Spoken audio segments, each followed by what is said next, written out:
Na semana passada, quando eu publiquei um vídeo sobre basicidade de alguns compostos orgânicos, o Giovanni pediu que eu gravasse um vídeo explicando o que é caráter aromático, porque eu mencionei que compostos aqui, no caso eu mencionei esse aqui que tem caráter aromático, e esse aqui também tem caráter aromático. Bom, mas vamos lá.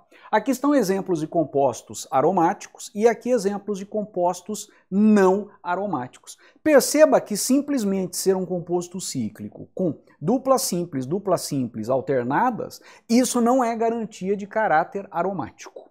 Para discutir melhor isso, vamos começar apresentando alguns dados da termodinâmica.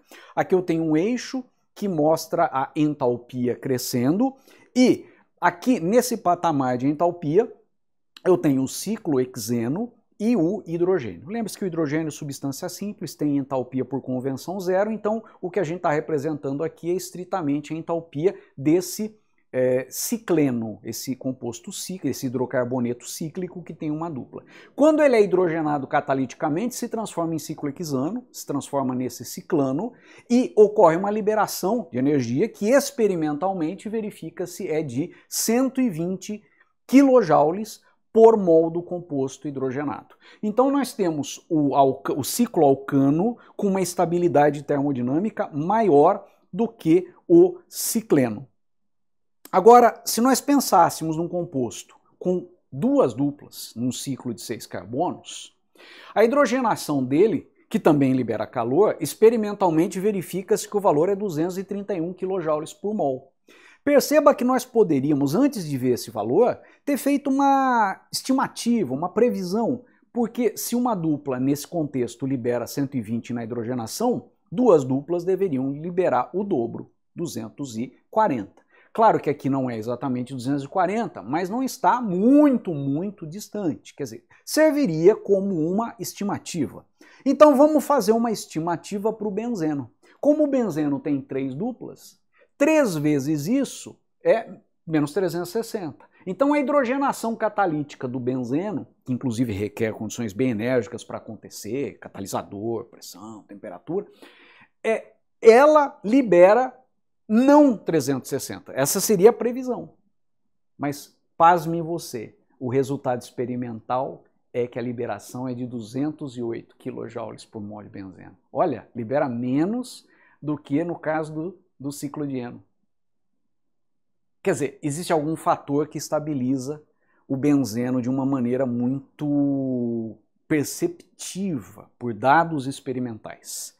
Esse fator não é só, mas envolve a ressonância. A ressonância é quando você pode, mantendo os núcleos dos átomos fixos nas suas posições, modificar a posição de alguns elétrons para obter uma outra estrutura de Lewis que descreva satisfatoriamente aquele composto. Então essa estrutura e essa estrutura são diferentes, entendeu? Não é essa molécula rodada. Eu fixei os carbonos imaginariamente, troquei a posição dos elétrons das ligações duplas. Então essa outra estrutura também é uma estrutura possível. Nós dizemos que são duas estruturas de ressonância. E dizemos que o benzeno não é nem assim nem assim. Ele é uma média das duas coisas, ele é um híbrido de ressonância. Por isso que muitas publicações, principalmente as introdutórias, representam o benzeno dessa maneira. Pensando em termos de distância de ligação, a distância de ligação entre carbonos que fazem uma ligação simples no etano é 153 picômetros. O picômetro é 10 a menos 12 metros. E no eteno, onde os carbonos estabelecem uma dupla, a distância é 133 picômetros. Note que na dupla a distância de ligação é menor, uma ligação mais forte. No benzeno, se ele realmente fosse dupla simples, você teria 3 ligações carbono-carbono mais longas e 3 mais curtas. Mas dados experimentais mostram que as distâncias entre os carbonos vizinhos no benzeno, todas as 6 são iguais, elas têm a mesma distância de ligação. O benzeno não é assim. O benzeno ele tem uma distância de ligação que não é nem tão longa quanto essa, nem tão curta quanto essa. Tem ligações intermediárias entre simples e dupla. A ressonância, ela na verdade é uma decorrência de algo que, pensando em mecânica quântica, é a formação de nuvens eletrônicas deslocalizadas, onde os elétrons estão deslocalizados em decorrência da posição dos elétrons, que pode ser dos elétrons π, que pode ser essa ou ser essa. Mas não é só a questão da ressonância. Agora há pouco eu mostrei uma molécula de um ciclo, um hidrocarboneto com 8 carbonos, hidrocarboneto cíclico com 4 duplas e 4 simples entre os carbonos, e disse que ela não é aromática. Vejamos, hidrogenação do cicloocteno. Obtendo o ciclooctano, ciclano, verifica-se que a liberação nessa hidrogenação catalítica é de 96 kJ por mol do composto.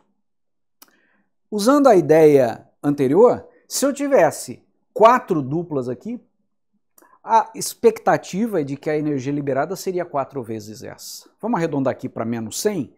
Então, uma expectativa seria algo em torno de menos 400, né? Na verdade, menos 300 e lá quase menos 400. Só que verifica-se experimentalmente que na hidrogenação catalítica disso aqui, se libera menos 410, ou seja, não libera inclusive mais do que os 400 que eu previ grosseiramente aqui. Então, isso aqui não tem algum fator que o estabilize. Esse fator, que nós chamamos de estabilização aromática, foi estudado usando a mecânica quântica no século passado. Um dos pesquisadores foi Heinrich Hickel, e ele tirou uma série de conclusões usando a equação de Schrödinger e a mecânica quântica. E isso acabou resultando numa regra prática que hoje costuma ser chamada como regra de Hickel. Para haver estabilização aromática, é necessário que a espécie tenha estou considerando monociclo, né? Não estou estendendo para situações de vários ciclos, cujo anel tenha todos os núcleos dos átomos do anel no mesmo plano. Os átomos do anel têm que ter pelo menos um orbital p, justamente para permitir a ressonância e a formação daquela nuvem eletrônica deslocalizada. Então, a partir disso, teremos elétrons deslocalizados. Então, a ideia é dupla simples, dupla simples, dupla simples, sem que haja falha nesse padrão, porque se houver uma falha, você não tem a continuidade da deslocalização. E o total de elétrons π, ele tem que satisfazer essa ideia, onde o N pode ser 1, 2, 3, 4, etc. Aliás, já descobriram uma espécie também que pode ser 0 esse N. Então perceba, com N igual a 1 aqui, 4 mais 2, 6. 6 elétrons π, é o benzeno. Colocando 2, 2 vezes 4, 8 mais 2, 10. Então note que com 8 elétrons π não é aromático. Com 6, sim. Com 10, sim. E assim sucessivamente, colocando 3 aqui, 3 vezes 4, 12 mais 2, 14. Perceba que com 12 elétrons π não é aromático. E assim vai. Então, voltando aqui, eu tenho 6 elétrons π, 2, 2, 2. Aqui eu tenho 2, 4, 6, 8, 10. Aqui eu tenho 2, 4, 6, 8, 10, 12, 14 e assim sucessivamente. Agora, aqui eu não tenho duplas e simples alternadas, então eu não tenho a ressonância, né? Aqui eu também não tenho uma dupla aqui para permitir ressonância no anel todo. Aqui também não, porque note que essa parte do ciclo só tem carbonos com ligação simples. Tá? Aqui eu tenho 4 elétrons π e, portanto, não é aromático. Aqui também não é aromático.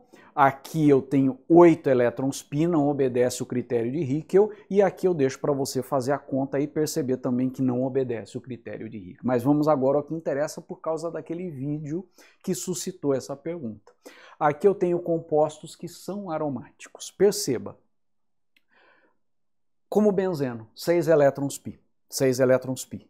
Então, na piridina, as estruturas de ressonância serão duas, exatamente as duas estruturas similares às do benzeno. No pirrol, você vai falar, eu só tenho 2 aqui, 2 aqui. Mas, na verdade, eu tenho esses dois. E esses dois, estando no orbital p do pirrol, perfazem os 6 elétrons π. Então, esse par eletrônico está comprometido no sistema deslocalizado de elétrons π. E a gente pode pensar, inclusive, nas estruturas de ressonância que estão aqui, ó. Posso pensar nesse par vindo para cá, esse par indo para esse carbono, formando essa segunda estrutura de ressonância, e assim sucessivamente, formando outras estruturas de ressonância.